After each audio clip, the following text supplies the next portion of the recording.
ഇന്ന് തന്നെ ഡൗൺലോഡ് ചെയ്യൂ. കാണൂ നിങ്ങളുടെ ഫേവറേറ്റ് ഷോസ്. സൂര്യയെ ഞാൻ 3-4 തവണ വിളിച്ചു, ഫോൺ എടുക്കുന്നില്ല. ചന്ദ്രേട്ടന് ഫോൺ എടുക്കുന്നില്ല. കഴിഞ്ഞില്ലേ ആവോ?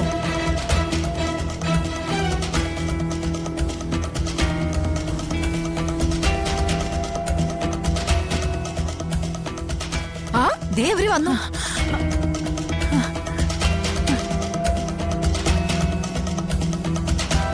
അവനെവിടെ?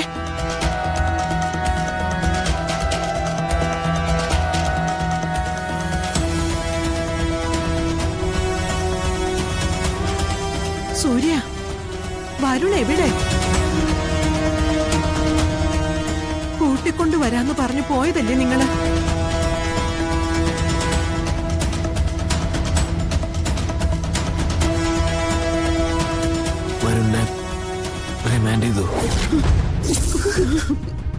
അയ്യോ എന്റെ ഈശ്വര!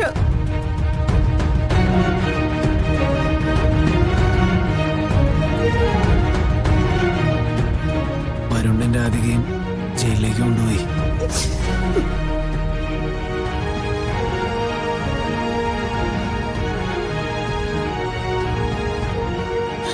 ചന്ദ്ര, എല്ലാം തികഞ്ഞ വക്കീലിനെ ഏർപ്പാടാക്കി എന്ന് പറഞ്ഞിട്ട്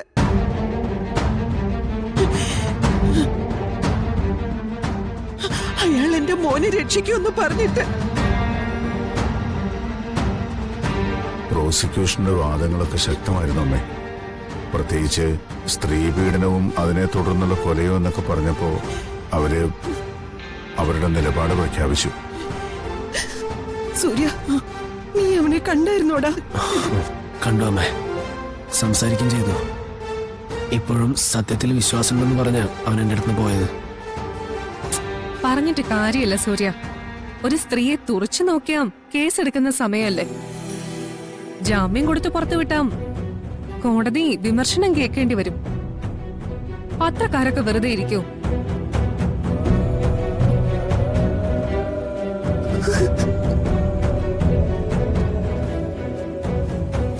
വരുൺ രാധികയെ കല്യാണത്തിന് മുമ്പ് കണ്ടിരുന്നു, ഇഷ്ടപ്പെട്ടിരുന്നു. അതൊക്കെ വേറെ കാര്യം.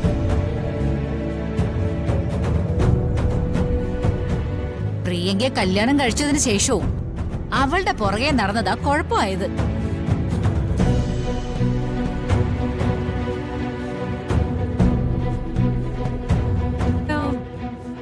അല്ല, അങ്ങനെയൊക്കെ ചെയ്യുന്നവർക്കേ ദൈവം ഒരു ശിക്ഷ കണ്ടിട്ടുണ്ടാവുമല്ലോ.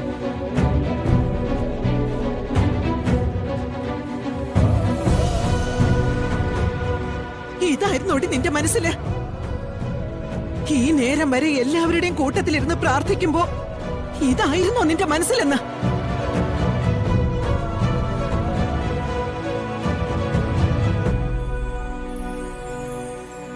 അമ്മേ, കണിമംഗലത്തിന്റെ വീഴ്ചകൾ ആസ്വദിക്കുന്നത് ശത്രുക്കളല്ല, കൂടെ ഇരിക്കുന്നവരാ.